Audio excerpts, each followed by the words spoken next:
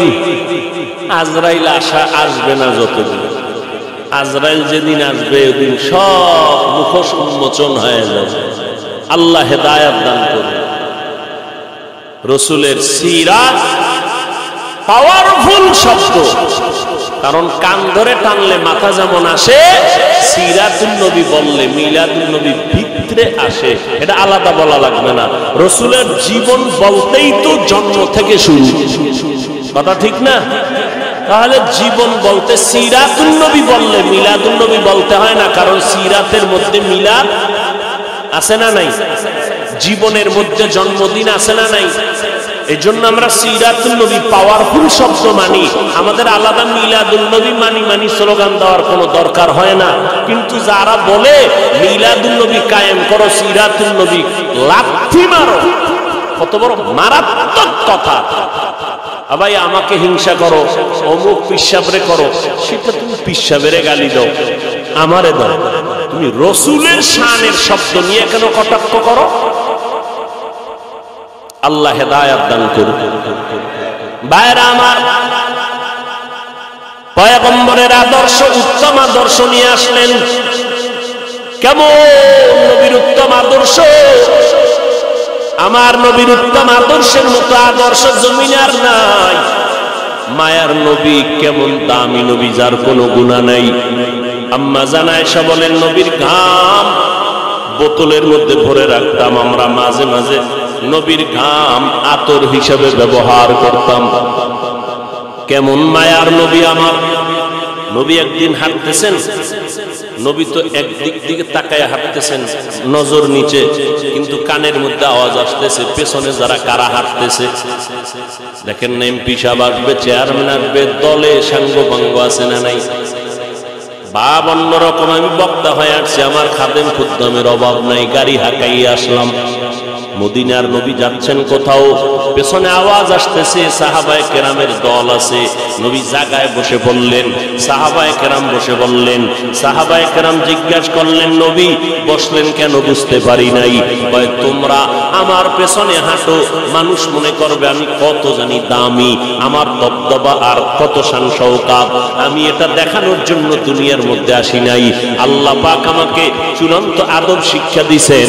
আদাবানি রব্বি ফাআহসানা তাদিবি, আল্লামানি রব্বি ফাআহসানা তালিমি। আল্লাহ আমাকে আদব শিখাইছেন, আমি দবদবার সাথে হাঁটবো না, আমি ভাবসাব নিয়ে চলবো না, আমি একা একা চলবো। ওই নবীর আদর্শে গড়া হযরত ওমর, অর্ধ জাহানের খলিফা, যেই ওমর আমার নবীর গর্দান কাটার জন্য দৌড়ায়, ওই ওমর নবীর হাতে কালামা পড়ে এতটা দামি হয়ে গেল। সেই ওমর রাস্তা দিয়ে যখন হাঁটে, শয়তান ওই রাস্তায় চলে না। একটা মিনিট চিন্তা করে দেখেন কেমন মানুষ ওমর। এটা মানুষ না অন্য কিছু, যে শয়তান তারে ভয় পায়। যেই শয়তান আল্লাহর সামনে চালাকি করলো, আর সেই শয়তান ওমরের দেখলে দৌড়। কেমন ওমর? কার পাওয়ার কি? কয় মোহাম্মদের পাওয়ার। সোহবতে সালে তোরা সালে কুনাত, সোহবতে তালে তোরা তালে কুনাত। জামান খারাপ লাগে না?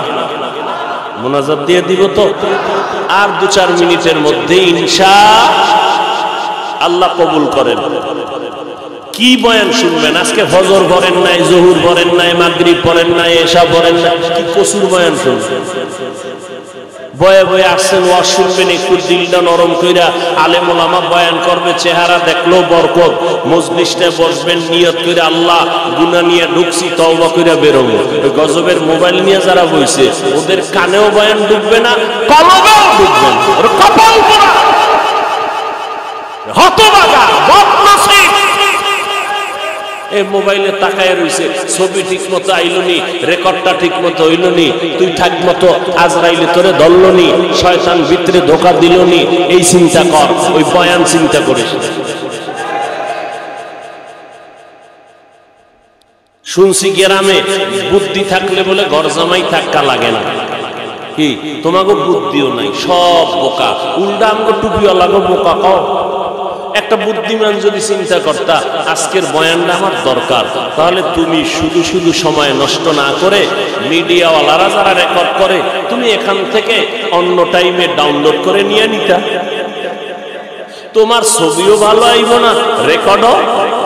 তাহলে এই কসুর আকামটা বয়ে বয়ে কেন করো?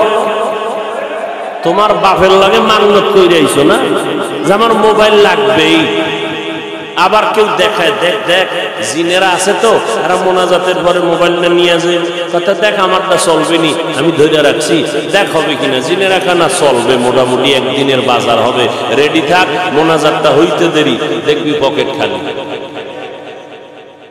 আপনারা হাসেন, লজ্জা শরম থাকলে হাসতেন না। ১৫০০ বছর আগে রাসূল বলে গেছেন, লা ঈমানা লিমান লা হায়া আলা, যার লজ্জা নাই তার ঈমান নাই।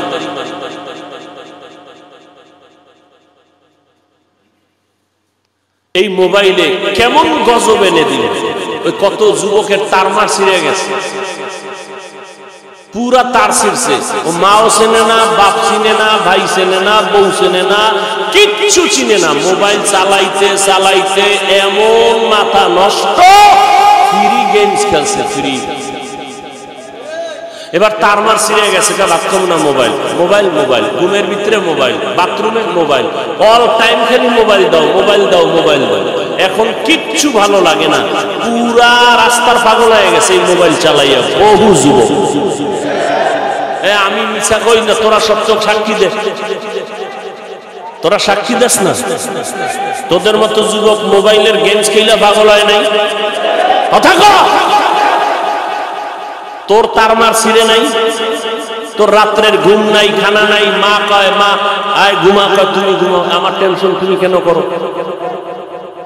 খানা খবর নাই, কাঠন হয়ে গেছে শুকাইয়া কাঠন। কেন? ওইতে একদিন খানা খায় না, অপর দিকে ভিতরে যা ছিল সব ঘুমের ঘরে শেষ, কাঠন হয়ে গেছে চেহারাটা, ভাল্লুকের মতো, আবার বেহায়ার মতো। যাও একটু লাইনে আসিল, চুল কাটতে বান্দর হয়ে গেছে। যা একটু চেহারাটা দেখাইতো, ওই ইন্দুরার বান্দরের মতো চুল কাটায়, এখন পুরা ভাল্লুক হয়ে রয়েছে। কি খুব কষ্ট লাগে না? আকামটা যখন করো তখন কষ্ট লাগে না? হুজুরে কইছে একটু ভালো বানানোর জন্য, খুব কষ্ট লেগে গেছে। রসুলের তরিকায় চুল কাটাটা ভালো লাগে নাই? বেঈমানের পা চাটা গোলাম হইয়া চুল কাটছো, লজ্জা করে না তো? আবার আশেক দাবি করো রসুলের, আমার রসুলের তরিকায় চুল কাটার নিয়ম নাই, তো বেঈমানের পা চাটলি কেন? আবার দাবি করো আমরা হুজুরদের থেকে ভালো, আমরা রসুলের আশেক। লজ্জা গেল কই তোমার? তোমার মতো মানুষের আল্লাহ কি কইছে জানো? আমি হুজুরেরটা শুনে তুমি রাগ করলা। আল্লাহ কি কইছে জানো? তুই কুত্তা, তুই শুকর, তুই গরু। না না না না, বালহুম আদাল, তুই কুকুর শুকর চার পাও জানোয়ার ওয়ালাদের থেকেও তুই খারাপ। কে কইছে? কে কে? এবার শুন আল্লাহ কোথায় কইছে, ওয়ালাকাদ জারানা লিজাহান্নামা কাসীরাম মিনাল জিন্নি ওয়াল ইনস লাহুম কুলুবুন লা ইয়াফকাহুনা বিহা ওয়া লাহুম আ'য়ুনুন লা ইউবসিরুনা বিহা ওয়া লাহুম আযানুন লা ইয়াসমাউনা বিহা উলাইকা কাল আনআমি বাল হুম আদাল উলাইকা হুমুল গাফিলুন।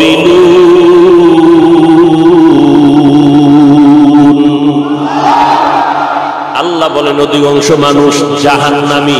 অধিকাংশ মানে কম না বেশি? অধিকাংশ মানুষ জাহান্নামী। কেন? এদেরকে আমি আল্লাহ পাক কলব দিলাম, কলব দিয়া তারা ফিকির করে না, গবেষণা করে না। আমি চোখ দিলাম দেখার জন্য দেখে না, আমি কান দিলাম শোনার জন্য শুনে না। এই মানুষগুলো আল্লাহ কয় উলাইকা কাল আনআম, চতুষ্পদ জানোয়ার। কয় না, বাল হুম আদল, চতুষ্পদ জানোয়ারের থেকেও খারাপ। এতটুকু না, উলাইকা হুমুল গাফিলুন, এরা আমি আল্লাহর অবাধ্য বান্দা, জাহান্নামী। আল্লাহ আর এক আয়াতে বলে ইন্নাল ইনসানা লিরাব্বিহি লাকানুদ, মানুষ বড় নিমক হারাম। আল্লাহ আর এক আয়াতে বলেন উলাইকা হুম শাররুল বারিয়া, চূড়ান্ত ঘৃণিত জানোয়ারের থেকেও এরা খারাপ। যেই মানুষের এত সম্মান দিলেন আমার আল্লাহ কোরআনের দ্বারা, সেই মানুষকে আবার আল্লাহ কয় এরা চতুষ্পদ জানোয়ার থেকেও খারাপ। সূরা আরাফ 9 পারা। আল্লাহ হেদায়েত দান করুন। যা কিছু বলি উদ্দেশ্য কি সবাই খারাপ হয়ে যাবে?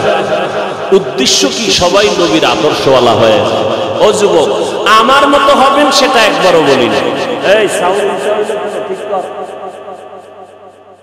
আমার মতো হবেন একবারও বলি না, বড় আমি একবারও বলি না চরমনাই যাও, তাবলীগে যাও, দাওবন্দে যাও, কওমি মাদ্রাসায় যাও, পায়ে ধরে ধরে ধরে ধরে 12টা মাস বয়ান করি আমি। কি বুঝাই রে বাবা, চরমনাই না গেলে গুনাহ হবে একবারও বলি নাই, তাবলীগে না গেলে গুনাহ হবে একবারও বলি নাই, কওমি মাদ্রাসায় না পড়লে গুনাহ হবে একবারও বলি নাই। ও ভাই, দেওবন্দীদের কাছে না গেলে গুনাহ হবে একবারও বলি নাই। সারা জিন্দেগির চিৎকারের আওয়াজ হলো দুইটা, ও বান্দা জীবনে যতদিন বেঁচে থাকবা গোলামি করবা আল্লাহ, আদর্শ মানতে হবে মদিনাওয়ালা নবী। এই আদর্শ মানতে গিয়া তুমি চরমনাই যাওয়া কোনো বাধ্য না, তুমি তাবলীগে যাওয়া বাধ্য না, বরং যারা স্কুলে পড়ো আলহামদুলিল্লাহ, কলেজে যারা লেখাপড়া করো আলহামদুলিল্লাহ, আমাদের মাদ্রাসায় তোমার আসার কোনো দরকার নাই। কোনো মৌলবী যদি তোমাদের দাওয়াত দেয়, আমি হাফিজুর রহমান বলে গেলাম, তাদের দাওয়াত তুমি কবুল করবা না, কারণ আমার মাদ্রাসায় আলেম মুহাদ্দিস মুফতি মুফাসসির ছাত্রের অভাব নাই। আমার মাদ্রাসায় ছাত্র অনেক অনেক অনেক, ঘুমানোর জায়গা দিতে পারি না, খানা ঠিক মতো দিতে পারি না, গোসলের জায়গা দিতে পারি না, বরং আমার দেশে আলেম ওলামার দরকার পড়বে না। আমার দেশে অভাব হইল আদর্শবান ডাক্তারের, মুসলমান আদর্শবান ইঞ্জিনিয়ার নাই, মুসলমান আদর্শবান একজন কলামিস্ট নাই, মুসলমান আদর্শবান সাংবাদিক পাই না। আমার দেশে মুসলমান আদর্শবান প্রফেসরের বড় অভাব, আমার দেশে মুসলমান আদর্শওয়ালা মুসলমান এমপির অভাব, মন্ত্রী সাহেবের অভাব, আদর্শবান মুসলমান একজন ডিসি এসপির অভাব। আজ যদি আমার সোনার বাংলায় প্রত্যেকটা থানার ওসি এবং জেলার এসপিডিসি যদি মুসলমান আদর্শওয়ালা নামাজি হইত, আমগো কোরআনওয়ালাদের কোরআনের বয়ান করতে কোনো পেরেশানি লাগতো না। অতএব স্কুলে পড়ো, কলেজের মধ্যে পড়িয়া ডাক্তার হও, ইঞ্জিনিয়ার হও, সাংবাদিক হও, প্রফেসর হইও, বান্দা তুমি একজন ভালো লেখক হও, একজন ভালো কবি হও, তবে অনুরোধ বেয়াদব হইও না, দুশ্চরিত্রবান হইও না রে বাবা। কারণ বহু ডাক্তার আছে আদব কায়দা নাই, আদর্শ নাই, ডাক্তার হইয়াও তো আমার নবীরে গালি দেয়, ইঞ্জিনিয়ার হইয়াও তো আমার আল্লাহর বিরুদ্ধে কথা বলে। এই মানুষটাকে দুনিয়ার কোনো মানুষ ভালো জানে না। ও পর্দার আড়ালের আম্মা জানেরা, আপনাদেরকে বলতেছিলাম, আগেও বলেছি, আপনারা যদিও নবী না, তবে নবীদের মা, আলেমদের মা, সাহাবায়ে কেরামের মা, আপনারা জান্নাতের নারীদের সরদারিনীর বোন, হাজেরার নবীর মেয়ে ফাতেমা রাদিয়াল্লাহু আনহার মতো নারী, খাদিজা রাদিয়াল্লাহু আনহার মতো নারী, আয়েশা রাদিয়াল্লাহু আনহার মতো নারী। কিয়ামতের দিন 4 জন মহিলার জন্য জান্নাতের 8টা দরওয়াজা খোলা দেওয়া হবে। 8টা দরওয়াজা দিয়া প্রত্যেক দরজায় ডাকবে, আসো আসো তাড়াতাড়ি জান্নাতের মেহমানখানায় আসো। কয়জন নারীরে ডাকবে? 4 জন নারীকে ডাকবে। এর মধ্যে একজন হবে ঈসা নবীর মা মারিয়াম আলাইহিস সালাম, যিনি জান্নাতের মধ্যে আমার রাসূলের সাথে বিবাহের ব্যবস্থা হয়ে যাবে। ওই জান্নাতের ময়দান থেকে 8 দরওয়াজা হাসরের ময়দানে ডাকবে। 4 জন নারীর জন্য 8টা দরওয়াজা খোলা। প্রথম দরওয়াজা থেকে 8ম দরওয়াজা পর্যন্ত সব দরওয়াজার থেকে আওয়াজ আসবে, দারোয়ানেরা বলবে, আসো মেহমানখানা তৈয়ার হয়ে গেল। কোনো হিসাব নাই, সূর্যের আলো টালো দেখার দরকার নাই, দ্রুত জান্নাতের মধ্যে ঢুকে যাও। একজন বিবি মারিয়াম আলাইহিস সালাম, ঈসা নবীর আম্মা জান, কি পরিমাণ কষ্ট দিছিল আম্মা জান মারিয়াম আলাইহিস সালামকে। এত পরিমাণ কষ্ট, খেজুর গাছের সাথে বেঁধে কি পরিমাণ বেত্রাঘাত করেছিল বেঈমানেরা। বলে, বাপ সারা সন্তান কেমনে আসলো? ঈসা নবী মায়ের কোলের মধ্যে বৈশা জবাব দিয়েছিল। আল্লাহ তাআলা ঈসা নবীর জবান খুলে দিয়েছিলেন শিশুবেলায়। আল্লাহ তাআলা ঈসা নবীকে অল্প বয়সে কিতাব দান করেছিলেন। আর একজন নারী খাদিজা রাদিয়াল্লাহু আনহা জান্নাতের 8টা দরওয়াজা দিয়ে ডাকবে, ও খাদিজা আসো, জান্নাতের 8 দরওয়াজা খোলা। ও আব্দুল্লাহপুরের আম্মা জানেরা, ভালো করে শুনে নেন, আপনাদের মর্যাদার বয়ান সারা রাত্র যদি করি শেষ করা যাবে না রে আম্মা জান। আপনারা ডাক্তারের মা, বড় বড় ইঞ্জিনিয়ারের মা, বড় বড় ডিসি এসপির মা, এই জমিনের মধ্যে যত ভালো ভালো সন্তান দেখেন আখিরাতের লাইনে, ধর্মীয় লাইনে তাও ভালো মায়ের সন্তান, আবার দুনিয়ার লাইনে যত ভালো ভালো সন্তান দেখবেন সব হলো ভালো মায়ের অবদান। ভালো মা ছাড়া কোনো ভালো সন্তান জমিনে নাই। ডিসি সাহেবের ব্যবহার বড় ভালো। ডিসি সাহেব কয় আমিও কোরআন পড়ছি হুজুর, আপনারা ওয়াজ মাহফিল করেন, আমার কোনো বাধা নাই, আমার জন্য মোনাজাতে একটু দোয়া করবেন। ডিসি সাহেব আপনার ব্যবহার দিয়ে কলিজাটা ঠান্ডা হয়ে গেল। ও ডিসি সাহেব আপনার মধ্যে এত ধর্মের জ্ঞান আর মোহাব্বত কেন? কয় হুজুর আমি যদিও মাদ্রাসায় পড়তে পারি নাই, তবে কোরআনটা পড়ছি। কয় কেমনে? কয় মক্তবে সকালবেলা আমার আব্বা আম্মা মক্তবে কোরআন পড়াইছে। ও ভাই, কোরআনটা পড়িয়া ডিসির চেয়ারে বসছে, এখন কোরআনের ঘ্রাণ তার জবানে আছে না নাই? ও বান্দা, এই জন্য তুমি স্কুলে পড়ো, কলেজে পড়ো, আল্লাহর কোরআনের মৌটা তোমার অন্তরে ঢুকাইয়া নাও। কারণ কোরআনের একটু বাতি যার সিনার মধ্যে থাকবে, ও যদি এসপির চেয়ারে বসে ওখান থেকেও কোরআনের ঘ্রাণ আসবে। নাস্তিকার বেঈমানেরা আলেমদের লিস্টি করবে দূরের কথা, চিন্তাও করার সাহস কোনোদিন পাবে না।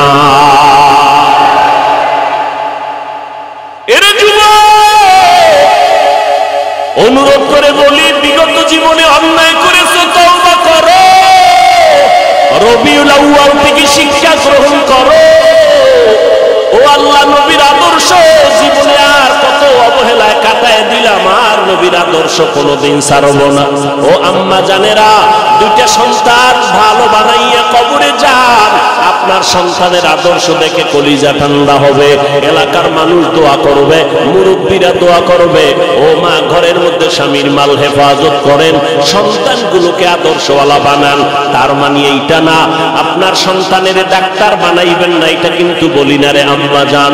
ডাক্তার বানান, আমার মতো হুজুর বানানোর দরকার নাই, আমার মতো পাগড়িওয়ালা বানানোর দরকার নাই। বরং 5 বেলার নামাজ জানো পড়ে, স্কুলে কলেজে পড়ুক আর চাকরি করুক, ব্যবসা করো। ও যুবকেরা, মা বাবার দোয়া নিয়ে সামনে আগাও। কারণ আমি হাফিজুর রহমান, আজকে চেয়ারের মধ্যে বয়ান করার যোগ্যতা নাই, ইলম আমল দিয়া বাহাদুরি করার কায়দা নাই। আমার মা বাবার অবদান আর দোয়ার কারণে, চোখের পানির কারণে আজকে তুমি টাকা পয়সা বাড়ি গাড়ির মালিক হয়েছো। খোদার কসম, মা বাবার চোখের পানি ছাড়া হতে পারো নাই। ও পরীক্ষার্থী ছেলে মেয়েরা, আজকে পরীক্ষায় তুমি ভালো নাম্বার পাইতেছো, তুমি মনে করছো তোমার নিজের ক্রেডিট। না না না, মা বাবার চোখের পানি আর দোয়া। তুমি জানো না, তুমি গ্রাম থেকে ঢাকার শহরে পড়ার জন্য আসছো, তোমার মা ভাড়া বাসা নিয়েছে তোমার পরীক্ষায় রান্না কইরা দেওয়ার জন্য। ওই মা যখন শুনে তোমার পরীক্ষা চলতেছে, ওই মা কিন্তু ঘুমায় না, রাতের বেলা যায় নামাজে বসিয়া মা চোখের পানি ছেড়ে দোয়া করে, আল্লাহ আমার ছেলেটারে তুমি কামিয়াবি দান করে দাও। ওই মায়ের দোয়ার কারণে আজ তুমি পরীক্ষায় ভালো নাম্বার অর্জন করেছো। পর্দার আড়ালের মা বোনদেরকে বলবো, আপনারাও পর্দানিশী হয়ে যান, আল্লাহর মহব্বত নিয়ে চলেন। কয়দিন আর দুনিয়ার মধ্যে বাহাদুরি করবেন, কয়দিন আর দুনিয়াতে হায়াতের গ্যারান্টি দিবেন। ও আম্মা জান, আজকে সন্তান নিয়ে বাহাদুরি করেন, স্বামীর মাল নিয়ে বাহাদুরি করেন। একদিন আজরাইল যখন এসে যাবে, সাদা কাপড়ের প্যাকেট বানাইয়া কবরে নিবে, তখন আপনার সন্তানেরা মা মা বলে ডাকবে, কোনো আওয়াজ হবে না। ওই কবরে যখন যাবেন, কে নারী কে পুরুষ কোনো ভেদাভেদ নাই, কে মাওলানা কে মুফতি সাহেব ভেদাভেদ নাই, কে পীর কে মুরিদ কোনো ভেদাভেদ নাই, কে ডাক্তার কে ইঞ্জিনিয়ার কোনো ভেদাভেদ নাই, কে বক্তা কে শ্রোতা ভেদাভেদ নাই। সবার বেলায় 3টা সাদা কাফন হবে, মা বোনদের বেলায় 5টা সাদা কাফন হবে। ওই কবরের সাইজও হবে এক। কবরের মধ্যে রাখার পর প্রশ্ন করবে, সবার বেলায় 3টা প্রশ্ন, কারো বেলায় আলাদা কোনো প্রশ্ন করা হবে না। আমাকে যেই প্রশ্ন করা হবে, আপনাদেরকেও সেই একই প্রশ্ন করা হবে। রবের পরিচয় দাও, ধর্মের পরিচয় দাও, রাহমাতুল লিল আলামিনের পরিচয় দাও। আল্লাহর নবী বলেন, দুনিয়াতে যারা রবের গোলামি করে কবরে যাবে, এরা কবরে গিয়া জবাব দিবে, রব্বি আল্লাহ, আমার রব একমাত্র আমার আল্লাহ। দুনিয়াতে যারা ইসলাম মেনে চলবে, কবরে গিয়া জবাব দিবে দীনি আল ইসলাম, আমার ধর্মের নাম ইসলাম। দুনিয়াতে যারা নবীর সুন্নতের মালা গলায় লাগাইয়া চলবে, ও যুবকেরা, বৃদ্ধ বাবাজিরা, পর্দার আড়ালের আম্মা জানেরা, আঙ্গুলের নখগুলো কেমনে কাটবেন সেখানেও নবীর সুন্নত যারা মেনে চলবে, চুলগুলো কেমনে রাখবেন সেখানেও বিশ্ব নবীর আদর্শ যারা মেনে চলবেন, জুতাগুলো কেমনে পরবেন সেখানেও নবীর সুন্নত যারা মেনে চলবেন, মসজিদে কেমনে ঢুকবেন বের হবেন, বাথরুমে কেমনে ঢুকবেন বের হবেন সেখানেও নবীর সুন্নত যারা মেনে চলবেন, খানা খাইতে বসবেন কেমনে সেখানেও নবীর সুন্নত, হাত দুইটা কেমনে ধুইবেন সেখানেও নবীর সুন্নত। একটা একটা বয়ান করলে সারা জিন্দেগি চলে যাবে রে বাবা। খানা খাইতে যখন বসবেন, যেই প্লেটের মধ্যে খানা নিবেন ওই প্লেটে কখনো হাত ধুইবেন না। নবীজি বলেন দোনো হাতের কবজা পর্যন্ত আলাদা একটা পাত্রের মধ্যে ধুইয়া নাও। নবীর উম্মতেরা চিল্লাইয়া চিল্লাইয়া আলেম ওলামারা জীবনভর বলল হাতের কবজা পর্যন্ত ধুইয়া এরপরে ভিন্ন প্লেটে খানা নিয়ে খাও। হুজুরদের কথা, মদিনাওয়ালার সুন্নাত গায়ে লাগায় নাই। সরকার যখন পুলিশ নামাইয়া দিল, বেতের বাড়ি দিয়া সবটিরে সাইজ কইরা দাও, হাতের কবজা পর্যন্ত ধুইতে হবে, না হয় করোনায় মরে যাবে। পুলিশের বেতের বাড়ির ভয়ে এই বেহায়া বাঙালি হাত ধুইতে রেডি হলো, কিন্তু আলেমের কথায় মদিনার মুহাব্বতে হাত ধুইতে রাজি হয় নাই। কি পরিমাণ বেহায়া, বেলাজা, বেশরম এরে নবীর আসে। তুমি যখন প্লেটের মধ্যে খানাটা নিবা, ডান দিক দিয়া তুমি খানা শুরু করবা, বিসমিল্লাহ বলিয়া খানা শুরু করবা। এরে আল্লাহর বান্দা, বাম হাতে কোনো তরকারি নিবা না, ডান হাতে নিবা। বলবা হাফিজ ভাই আমার ডান হাতে ভাত দিয়া তো লাগানো, আমি কেমনে চামচ দিয়া নিব? বলে চামচটা তুমি আঙ্গুলগুলো ভালো চেটে এরপরে তুমি চামিচের অংশটা এখানে ধরো, বৃদ্ধা আঙ্গুল আর শাহাদাত আঙ্গুলের মাঝখানে ধরিয়া এরপরে তুমি চামচের আগা হোক বা গোড়া দিয়া ধইরা তুমি তরকারি নাও, মাছ নাও, নবীর তরিকা মতে চলো। এরপরে বান্দা নবীর তরিকা মতে খানাটা খাইয়া শেষ সময় প্লেটটা চেটে চেটে খাও, আর ফাঁকে ফাঁকে তুমি আল্লাহর শুকর আদায় করো। লাকাল হামদু ওয়া লাকাশ শুকর, ও মালিক তোমার শুকর আদায় করি। কত মানুষ সামনে খানা পায়, খাইতে পারে না, ডাক্তার নিষেধ করে, আল্লাহ তুমি আমার পেট ইষ্টমার ভালো রাখছো, হজম শক্তি ভালো রেখেছো, আল্লাহ তোমার শুকর আদায় করি। খানার পরে নিজের ওই খানার প্লেটে হাত ধুইও না, অন্য প্লেটে আবার দোনো হাতের কবজা পর্যন্ত ধুইয়া নাও। নবীর সুন্নাত অনুযায়ী যদি চলো, ডাক্তারের কোনো পরামর্শ লাগবে না। আমার নবী হলেন বিশ্বব্যাপী বড় ডাক্তার। বিজ্ঞানীরা গবেষণা করতেছে মুহাম্মদ এমন একজন ডাক্তার ছিলেন, নবী সবুজ কালারটাকে পছন্দ করেছেন, সাদা কালারের পাঞ্জাবি পরেছেন, এরপরে নবী সবুজ কালো পাগড়ি পরেছেন, কিন্তু নবী বেশিরভাগ সাদাটাকে পছন্দ করেছেন। বিজ্ঞানীরা মাথা খাটাইয়া আবিষ্কার করতে শুরু করলো মুহাম্মদ দোজাহানের সরদার সাদা কালারটাকে বেশি মহব্বত কেন করলেন। গবেষণা করিয়া এইবার বিজ্ঞানীরা, স্বাস্থ্য বিজ্ঞানীরা লেখা দিছে সাদা কালার মুহাম্মদ পছন্দ করার কারণ হলো 12টা মাসের মধ্যে কিছুদিন গরম, কিছুদিন শীত হয়, ঠান্ডা হয়।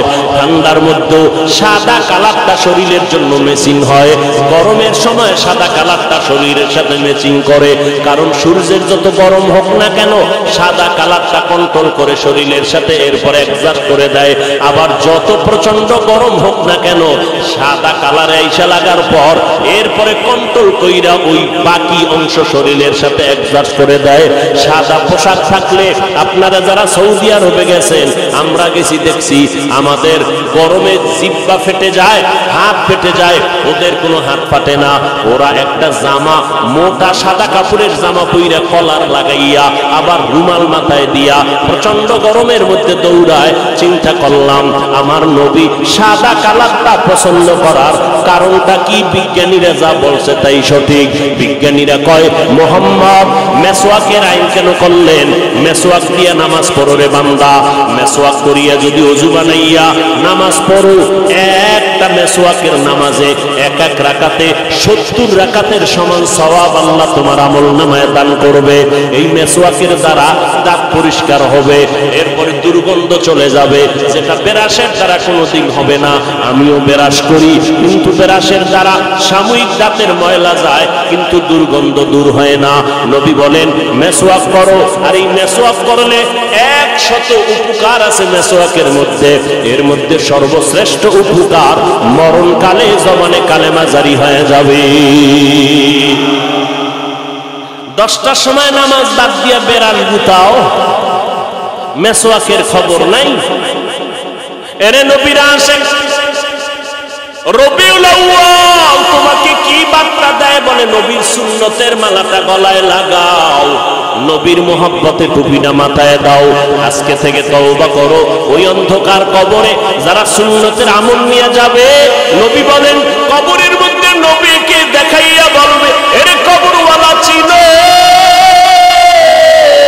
নবীর চিননি। নবীর যারা সুন্নতের আসে এরা দেখা মাত্র চিনে ফেলবে। নবী বলেন চিনা মাত্র বলবে, এই তো আমার মায়ার নবী, হাযা মুহাম্মাদুনা সাল্লাল্লাহু আলাইহি ওয়াসাল্লাম, আমার মায়ার নবী। এই নবীর দেখা দেখতে পারি না, তবে আলেমের কণ্ঠে বয়ান শুনিয়ে টুপি পরলাম, নামাজ পড়লাম। ও নবীর আশিকের দল, আল্লাহর নবী বলেন সাথে সাথে আমার আল্লাহ গায়বী আওয়াজ দিবেন, ও কবরের ফেরেশতা, আমার বান্দাটারে আর কষ্ট দিও না। দুনিয়াতে আমার বান্দা কম কষ্ট করে নাই, রাতের বেলা ঘুমাইতে পারে নাই, যখন পশু পাখি ঘুমায় গেল, নদীর মাছ ঘুমায় গেল, আমার বান্দা বান্দি ঘুমায় গেল, গাছের পাতা পর্যন্ত নীরব হয়ে গেল, পশু পাখিরাও ঘুমায়, জঙ্গলের মধ্যে কোনো কোলাহল নাই, সব জায়গায় আওয়াজ বন্ধ। ওই সময় আমার এই আশিক বান্দা সুন্দর করিয়া ওযু বানাইয়া যায় নামাজে বৈশা সিজদায় পড়ে পড়ে কান্না করেছে, আর আমি আল্লাহর দরবারে দোয়া করেছে, আমি আল্লাহর মহব্বতে জিকির করেছে। এখন আর কষ্ট দিও না, তাড়াতাড়ি কবরে বেহেশতের বিছানাটা দিয়া দাও। কবরটাকে 3.5 হাত রাখবা না, বড় একটা বালাখানা বানায় দাও, জান্নাতের সাথে রাস্তা খুলে দাও। আমার বান্দা এখন ঘুমাবে, কিয়ামত পর্যন্ত আরামে ঘুমাইতে থাকবে, কেউ ডিস্টার্ব করবে না রে ফেরেশতা। নবী আফসোস করে বলে, এ যুবকেরা, আজকে কি মনে করতেছো আমরা টুপিদারির কারণে বুঝি বোকা হইয়া গেছি? আল্লাহর কসম, আমাদের মাথা নষ্ট হয় নাই। টুপিটা মাথায় দিলে মাথা গরম হয়, এটা তোমার থেকে আমি কম বুঝি না, এরপরও টুপি কেন ফালাই না? দাড়িটা লম্বা করার কারণে যৌবনের ভাব চলে যায়, তোমার থেকে কম বুঝি না, এরপরও দাড়িটা কেন ফালাই না? লম্বা জামা গায়ে দেওয়ার কারণে শরীরটা গরম লাগে, এরপরও কেন জামা ফালাই না? তোমার থেকে কম বুঝি না রে বাবা। সবকিছু বুঝার পর কেন এত কষ্ট করিয়া নামাজ পড়ি, কেন টুপিটা মাথায় রাখলাম? আজকে যদি আমি তোমার মতো স্বাধীনভাবে প্যান্ট শার্ট টাই লাগাইয়া দাড়িটা কামাইয়া মাস্তানি ভাব নিয়ে রাস্তায় সন্ত্রাসী করতাম, বহু টাকাওয়ালা সন্ত্রাসীরা আমারে ভাড়া কইরা নিয়ে ব্যবহার করত। কিন্তু না রে বাবা, চিন্তা করে দেখলাম, আল্লাহর কোরআন পড়লাম, নবীর কথা দেখলাম, একটা কথা মিথ্যা নাই। কত বেঈমানেরা আল্লাহর কোরআনে ভুল বের করার জন্য পাগল হইয়া হন্যে হয়ে দেখলো, আজ পর্যন্ত একটা ভুল বের করতে পারে নাই, বরং বহু বেঈমানেরা কালেমা পড়ে মুসলমান হয়ে গেল। কয়দিন আর দুনিয়ার বাহাদুরি, ওই চেয়ারম্যান সাহেব কত বাহাদুরি করে, 5 বছর পরে আর বাহাদুরি থাকে না, এমপি সাহেবের বাহাদুরি থাকে না, আমার মাওলানাগিরির বাহাদুরি, ও বাবা যেদিন চক্ষু বন্ধ হয়ে যাবে, ওই দিন সব বাহাদুরি বন্ধ হয়ে যাবে। আমাকে সবাই কবরের দেশে নিয়ে যাবে, আমার আপনজনেরা গায়ের গেঞ্জিটা পর্যন্ত পেলেট দিয়ে কেটে রাখবে। ও আল্লাহর বান্দারা, তুমি আর কয়দিন বাঁচবা? মনে করছো 25 বছর বয়স, আর 25 বছর বাঁচবা। তোমার এক বন্ধুর নামটা তুমি জানোনি? Michael Jackson. একটা গান গাইলে, ইংলিশে গান গাইতো, $1 কোটি হাদিয়া পাইতো। ওই মাইকেল জ্যাকসন কণ্ঠশিল্পী আমেরিকার, একটা গান গাইয়া গাইয়া জনসমুদ্র যখন পরিণত হয়ে গেল, মাইকেল জ্যাকসন চিন্তা ভাবনা করে দেখলো, আমার টাকা পয়সা আর ভক্তবৃন্দের অভাব নাই, আমার নাকি একবার মরা লাগবে, তবে আমি আমার ইচ্ছা মতো মরতে চাই। বলে কেমন মরবি? মাইকেল কয়, আমি 150 বছর পর্যন্ত জমিনে জিন্দা থাকবো, এর আগে আমি মরতে চাই না। 150 বছর পর্যন্ত বেঁচে থাকার জন্য মাইকেল জ্যাকসন যত ব্যবস্থা নেওয়া দরকার নিল। 20 জনের উপরে ডাক্তার তারে অল টাইম পাহারা দেয়, একটা খানা শতবার চেক করে খায়। মাইকেল জ্যাকসনের চেহারাটা বাধাই করে নিল, যেন যৌবন ছুটে না যায়, খালি হাতে কারো সাথে সাক্ষাৎ দেয় না, জীবাণু যেন ঢুইকা আমারে মৃত্যুর মুখে ফালাইয়া না দেয়। এই মাইকেল এত কিছু ব্যবস্থাপনা করলো, 150 বছরের আগে সে মরবে না। আল্লাহ কয় আমার সিদ্ধান্ত কেউ রদ করার ক্ষমতা নাই, আমি আল্লাহ সিদ্ধান্ত করে নিলাম। এই মাইকেল 150 বছরের বাঁচার তাগিদ দিয়া এবার প্রস্তুতি নিয়ে চলতেছে, সিকিউরিটি গার্ড নিয়ে চলতেছে, শরীরের মধ্যে কোনো বাতাস কোনো ধুলাবালু লাগায় না, কমপ্লিট সুট নিয়ে বাংলা দুনিয়ার জমিনে চললো। আল্লাহর কুদরত, একদিন হঠাৎ করে মাইকেলের মাথা একটু ব্যথা ব্যথা ভাব, 20 জনের উপরে ডাক্তার অল টাইম তারে চিকিৎসা দেয়, কোনো রোগ যেন ভেতরে ঢুকতে না পারে। হঠাৎ করে বিছানায় শুইয়া ঘুম পড়ল, একটু আরাম করতেছে, তখন তার বয়স মাত্র 50-এর কোঠা পেরিয়ে যাচ্ছে। এমন সময় ডাক্তারেরা চতুর্পার্শ্বে পাহারা দেয়, মাইকেল 50-এর কোঠার পরে পেরিয়ে বিছানায় যখন ঘুমাইয়া গেল, হঠাৎ করে ডাক্তারেরা দীর্ঘ টাইমের পরে মাইকেলকে যখন সজাগ করতে চায়, শরীরটার মধ্যে টাচ করে দেখে মাইকেলের পুরো শরীর বরফের মতো ঠান্ডা, কাঠের মতো শক্ত হয়ে গেল। ডাক্তারেরা চিৎকার দিয়া কয় মাইকেল আর জমিনের মধ্যে জিন্দা নাই। আমরা অনুভব করলাম না মাইকেলের যাবাক জীবনটা কখন চলে গেল। এ যুবকেরা, মাইকেলের থেকে তুই তো আর বেশি ব্যবস্থা গ্রহণ করতে পারো নাই। আল্লাহ যেই যৌবন দিছিল, যেই শক্তি দিছিল, মোবাইল চালাইয়া নিজে ইচ্ছা করিয়া সেই পার্স গুলো নষ্ট করলি। তোর পায়ে দুইটা হাত দিয়া বলছি বাবা, হাসিয়া হাসিয়া কথা উড়াইয়া দিস না, বালিশে মাথা লাগাই একটু চিন্তা কর। আজকে মোবাইলটা চালাইয়া চোখের পাওয়ারটারে নষ্ট করে ফেলেছ রে বাবা। পায়ে ধরে বলছি কথাগুলো এমনে ফালাইয়া দিস না, আজকে বালিশে মাথা লাগাইয়া চিন্তা কর। এই মোবাইল চালাইয়া চালাইয়া তোর মাথাটারে গরম বানাইয়া দিলি। এখন লেখাপড়া করতে মনে চায় না, কোন বই লিয়া পড়তে বসলে মাথা ব্যথা করে। এই মোবাইলের কারণে তোর বুকে ব্যথা কিন্তু বেড়ে গেছে, মাথা ব্যথা বেড়ে গেছে। এই মোবাইলের কারণে খানার রুচি পর্যন্ত নষ্ট হয়ে গেছে। এই মোবাইলের কারণে রে বাবা তোমার হার্ট দুর্বল হয়ে গেছে, ওদিক থেকে তোমার রোগ শোকে তুমি ধ্বংস হয়ে যাইতেছে, তোমার ব্রেনের উপরে এফেক্ট করতেছে, তোমার হার্ট দুর্বল হয়ে যাইতেছে।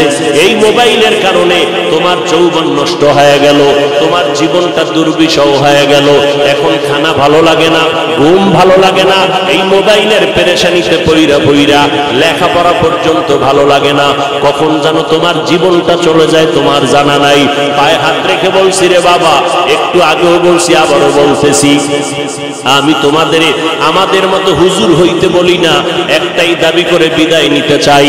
নবীর আদর্শের মালা গলায় লাগাইয়া স্কুলে পড়ো, কলেজে পড়ো, চাকরি করো, ব্যবসা করো, বলবা হাফিজ ভাই এটা কেমনে সম্ভব? একটু ডানে বামে নজর করে দেখো রে বাবা, তোমার মতো আমার মতো যুবক স্কুলে কলেজে লেখাপড়া করে, 5 বেলার নামাজি ছাত্র ছাত্রী, একটু জিহ্বা নাড়াইয়া তুমি জবাব দাও, আছে না নাই? যদি বলো থাকে, তুমি কেন পারবা না রে বাবা? তোমার মতো যুবক আজকে তাকায় দেখো, এই বিশ্ব রোডে গাড়ি চালায়, ড্রাইভারি করে, এক বেলার নামাজও বন্ধ করে না। আজান হয়ে গেছে, চলন্ত গাড়িটারে ব্রেক করিয়া মসজিদে কন্ট্রাক্টর হেল্পার ড্রাইভার ঢুকে গেল এবং যাত্রীরা পর্যন্ত নামাজ আদায় করে। ও আল্লাহর বান্দারা, তাকাইয়া দেখো, তুমি কেন পারবা না? তোমার আমার মতো যুবক বান্দারা র্যাব আর্মি পুলিশ বিডিআরের চাকরি করে, এক বেলার নামাজও বাদ দেয় না। বলো বাবা, তুমি কেন পারবা না? তোমার আমার মতো যুবক তাকায় দেখতেছো, নদীর মধ্যে মাছ ধরে, জমিনের মধ্যে কৃষি কাজ করে, এক বেলার নামাজও বাদ দেয় না। বাবা, তুমি কেন পারবা না? এই আব্দুল্লাহপুর বলো, ঢাকা শহর বলো, তোমাদের এই জমিনের মধ্যে কত হাজার হাজার ব্যবসা করে টাকাওয়ালা, 1 টাকাও হারাম খায় না, দাড়িও কাটে না, নামাজও বাদ দেয় না। এই রকম ব্যবসায়ী লোকের অভাব নাই। বলো বাবা, তুমি কেন পারবা না? তোমার আমার মতো আল্লাহর বান্দা, এমপি, মন্ত্রী, চেয়ারম্যান, মেম্বার, উকিল, ব্যারিস্টার, প্রফেসর, ইঞ্জিনিয়ার, সাংবাদিক, সাহিত্যিক, 5 বেলার নামাজি অভাব নাই। বলো তুমি কেন পারবা না? আমার মনটা বলে, আল্লাহ বুঝি তোমার গুনার কারণে বেজার হয়ে গেল, না জানি তোমার মা বাবার বরদোয়া তোমার কপালে লেগে গেল। কারণ তুমি মা বাবাকে কষ্ট দিয়েছো, আল্লাহ তোমার উপরে বেজার হয়ে গেছে। এই যে মোবাইলটা নিয়ে ফেসবুকে কত আলেমের বিরুদ্ধে লেখালেখি করিয়া তুমি বরদোয়া কামাই করতেছো, আলেমের হাত উঠাইয়া বরদোয়া করা লাগবে না। ও আল্লাহর বান্দারা, আল্লাহ যদি বেজার হয়ে যায়, আল্লাহ পাকের আইনটা কি জানো? ক্বালান নবী সাল্লাল্লাহু আলাইহি ওয়া আলিহি ওয়া সাল্লাম বিমা ইয়ারবিহি আন রাব্বিহি আযজা ওয়া জাল্লা। বুখারী শরীফে আল্লাহ হাদিসে কুদসিতে জানায় দেয়, মান আদালি ওয়ালিয়ান ফাকাদ আযানতুহু বিল হারব। ও নবী জানায় দেন আমার আল্লাহর কথা, যারা আমার ওলি, আমার বন্ধু, আল্লাহ ওয়ালাদের সাথে দুশমনি করবে, আমি আল্লাহ তাদের সাথে যুদ্ধ করার জন্য তৈয়ার।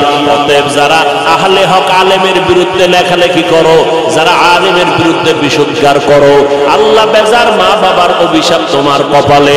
কারণ একই মজলিসে বৈশা বয়ান শুনছো, মোনাজাত ধইরা হাত তুল্লা, কত বান্দার চোখে পানি, অথচ আমার চোখে কেন পানি আসে না? একটু চিন্তা করো, তোমার মোনাজাতে কেন কান্না আসে না? একমাত্র কারণ গুনার কারণে দিলটা পাথর হয়ে গেল। এই গুনাহ অবস্থায় আল্লাহ ডাক দিয়ে কয় তওবা কর, একটা সেকেন্ডের মধ্যে আমি তোর জীবনের গুনাহ মাফ করে দিব। কিন্তু যদি গুনাহ নিয়ে তওবা না করিয়া ওই কবরের মধ্যে চলে যাও, মদিনার নবী বলেন তিনটা প্রশ্ন তোমাকেও করা হবে। রবের পরিচয় দাও, ধর্মের পরিচয় দাও, রহমাতুল লিল আলামিনের পরিচয় দাও। নবীজি বলেন যারা গুনাহ নিয়ে কবরে যাবে তারা একটা প্রশ্নের জবাব দিতে পারবে না, বলবে হা হা লা আদরি, আমি কিছুই জানি না, বড় আফসোস। নবীজি বলেন সাথে সাথে আমার আল্লাহ গায়বী আওয়াজ দিয়া রাগান্বিত হইয়া বলবেন, ও কবরের ফেরেশতা, এই নাফরমানকে আর কোনো সুযোগ দেওয়া হবে না। আমি দুনিয়াতে কম সুযোগ দেই নাই রে ফেরেশতা।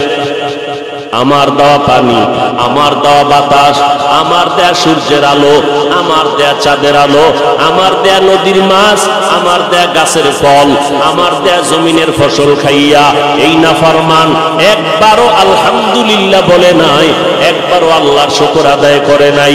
উলামায়ে কেরাম পায়ে ধরে ধরে নামাজের দাওয়াত দিত।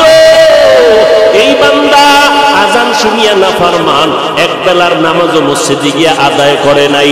এখন আর দেরি নাই, এই বেঈমানের কবরে জাহান্নামের বিছানাটা দিয়া দাও, জাহান্নামের সাথে রাস্তা খুলিয়া দাও, জাহান্নামের আগুন কবরটা ভরে দাও।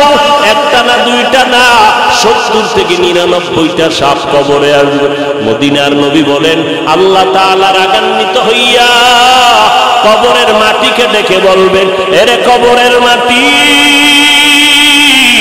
এই নাফরমান গুনাহগারকে দুই পার্শ্ব থেকে জোরে জোরে চাপ দাও। এত জোরে চাপ দিবে পাজরের হাড়গুলো চুরমার হয়ে যাবে। ও যুবকেরা, একটু চক্ষু বন্ধ করে কবরের আযাবের কথা চিন্তা কর। উলামায়ে কেরামের কথা মিথ্যা মনে করিও না রে বাবা, আল্লাহ ওয়ালাদের কথা মিথ্যা মনে করিও না। লক্ষ লক্ষ নবীরা মিথ্যা বলেন নাই, লক্ষ লক্ষ সাহাবায়ে কেরাম মিথ্যা কথা বলেন নাই, কোটি কোটি উলামায়ে কেরাম মিথ্যা কথা বলতে পারেন না। এখনো সময় আছে, তওবা করে নাও। মনে মনে আমার আল্লাহকে ডাকো আর বলো, হে মালিক, এই ময়দানে আমার মতো গুনাহগার কেউ নাই। আমার গুনার কারণে আমার হাত না পাক, চোখ না পাক, আমার জিহ্বা না পাক, আমার অন্তর না পাক। আমার এই গুনার খবর আমার মা বাবা, ভাই বোন, সমাজের স্ত্রী পরিবার কেউ জানে না রে আল্লাহ। ও আল্লাহ, আপনি জানার পরে রাগ করিয়া পানি বন্ধ করেন নাই, খানা বন্ধ করেন নাই। ও দয়ার মালিক, আমি আজ আপনার দরবারে তওবার নিয়ত করে ফেললাম। দুনিয়াতে যতদিন বাঁচবো আপনিই তো হায়াতের মালিক, ইজ্জতের মালিক। ও আল্লাহ, জীবনে আর নামাজ ছাড়বো না, জীবনে বেপরদায় চলবো না, দাড়ি কাটবো না, উলামায়ে কেরামের বিরোধিতা করে গুনাহগার হব না, মা বাবার দোয়া নিয়ে চলবো, দেশ ও জাতির বিরুদ্ধে ষড়যন্ত্র করব না, নবীর তরিকার বাহিরে চলবো না রে আল্লাহ। তওবা করার যদি এখনো নিয়ত করো রে বাবা, আল্লাহ পাক এখনই তোমার গুনাহ মাফ করে দিবেন। অন্তর থেকে আমার আল্লাহকে মনে মনে ডেকে ডেকে তওবার কথা বলো, ও মালিক, আমার অন্তরের খবর আপনি ভালো জানেন রে আল্লাহ। এই জীবনে কত গুনাহ করে আবার তওবা করে আবার গুনাহ করেছে। মানুষ আবার সামনে কত পানির বোতল নিয়ে দাঁড়ায়, একটু দোয়া করে ফু দিয়া দেন, আমার ঘরে কত অসুস্থ রোগী। কিন্তু এই লোকটা যদি জানতো আমি কত বড় গুনাহগার, কখনো আমার সামনে পানি পড়া নিতে আসতো না। ও আল্লাহ, আপনিই তো সম্মানের চেয়ারে বসাইছেন রে আল্লাহ। ও আল্লাহ, কত সম্মান দান করেছে, গুনার কারণে যেন মাহরুম হয় না যাই রে আল্লাহ। ও আল্লাহ, এই ময়দানের দিকে নজর করে দেখেন রে আল্লাহ, আমরা তওবার নিয়ত করে ফেলেছি রে মালিক। ও আল্লাহর বান্দারা, ও পর্দার আড়ালের মা বোনেরা, আল্লাহর কাছে অন্তর দিয়ে তওবার নিয়ত করে নাও। ও আল্লাহ, আমার গুনার খবর আমার মা বাবায় জানলে কেউ আমারে সম্মান করতো না। আমার মা বাপ বোনেরা, ভাই ভাই বোনেরা জানলে, সন্তানেরা জানলে কেউ আমারে ভালো জানতো না। ও আল্লাহ, আপনি জানার পরেও তো আমার ইজ্জত নষ্ট করেন নাই, আমার খানা বন্ধ করেন নাই। ও আল্লাহ, আজকে গোপনে আবার আপনার কাছে তওবার নিয়ত করলাম। ও আল্লাহ, আমি ব্যবসা করি, চাকরি করি, যাই করি, আজকে থেকে নামাজ আর বন্ধ করব না, আজকে থেকে বেপরদায় চলবো না, মা বাবার সাথে বেয়াদবি করে বদদোয়া নিব না, নবীর তরিকার বাহিরে চলবো না, দাড়ির মধ্যে অস্ত্র লাগাইব না, ওলামায়ে কেরামের পরামর্শ নিয়ে আমল করব, আর দেশ ও জাতির বিরুদ্ধে কোনো ষড়যন্ত্রে লিপ্ত হব না। তওবা করার যদি অন্তরে নিয়ত হয়, মুনাফিকি আর দুর্বলতা যদি অন্তরে না থাকে, খাঁটি তওবার নিয়তে আল্লাহর মহব্বতে দুটো হাত আল্লাহকে দেখাইয়া দেই। ও দয়ার মালিক,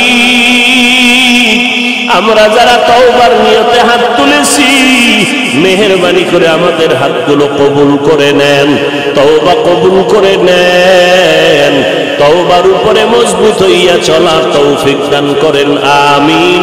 আলহামদুলিল্লাহি রাব্বিল আলামিন, ওয়াসসালাতু ওয়াসসালামু আলা সাইয়্যিদিল আম্বিয়া ওয়াল মুরসালিন ওয়া আলা আলিহি ওয়া আসহাবিহি আজমাইন, ইয়া আরহামার রাহিমিন,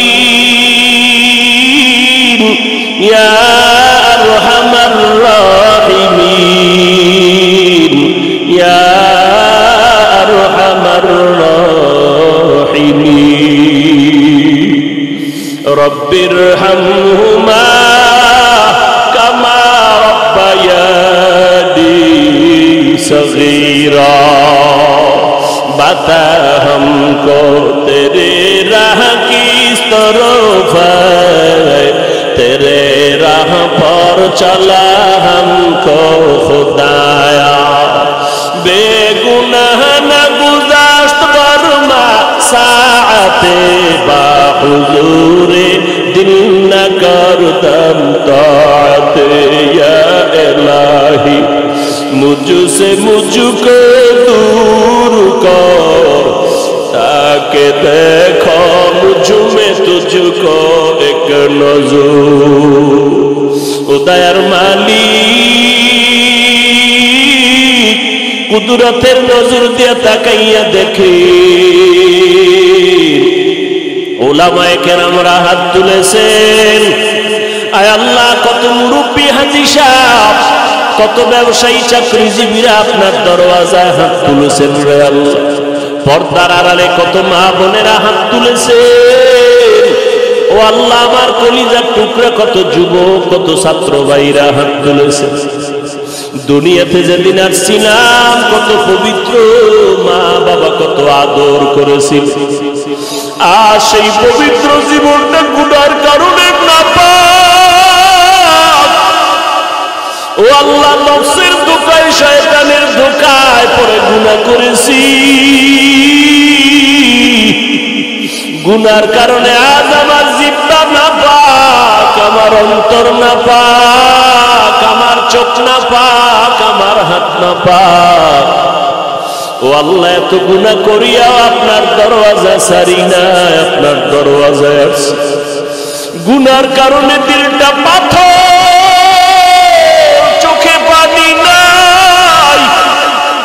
কান্নাওয়ালা চক্ষু দান করেন হে মালিক, কান্নাওয়ালা চক্ষু দান করেন। গুনার কারণে দিলটা পাথরের মতো শক্ত, ও আল্লাহ, কান্নাওয়ালা চক্ষু দান করেন রে আল্লাহ। আল্লাহর নবী বলেন, গুনার কথা স্মরণ করে জাহান্নামের ভয়ে চোখের পানি ছেড়ে দাও। দুনিয়ার ঘরে আগুন লাগলে পানি ছাড়া যেমন ঠান্ডা করা যায় না রে উম্মত, জাহান্নামের আগুন যদি কবরে জ্বলে চোখের পানি ছাড়াও কোনো আর ঠান্ডা হবে না। ও দয়ার মালিক, গুনার কারণে জাহান্নাম ছাড়া কোনো রাস্তা নাই, তবে জাহান্নামে যেতে চাই না। দুনিয়াতে সূর্যের গরম সহ্য করতে পারি না রে আল্লাহ, একটা মশার কামড় সইতে পারি না রে মালিক। গুনাহ নিয়ে কবরে গেলে মাটির চাপ কেমনে সহ্য করব, কবরে জাহান্নামের গরম কেমনে সহ্য করব রে আল্লাহ। না, গুনাহ নিয়ে কবরে যেতে চাই না, মরণ থেকে তো পালানো যাবে না রে আল্লাহ, জীবনে একবার মরণ হবে। এই চোখের সামনে কত বন্ধু হারাইলাম, কত আপনজনের লাশ কবরে রাখলাম। কোন দিন যেন আমার মসজিদের খাটি আমার জন্য ঘরের দরজায় দাঁড়ায়, কোন দিন যেন আমার সন্তানেরা চোখের বাড়ি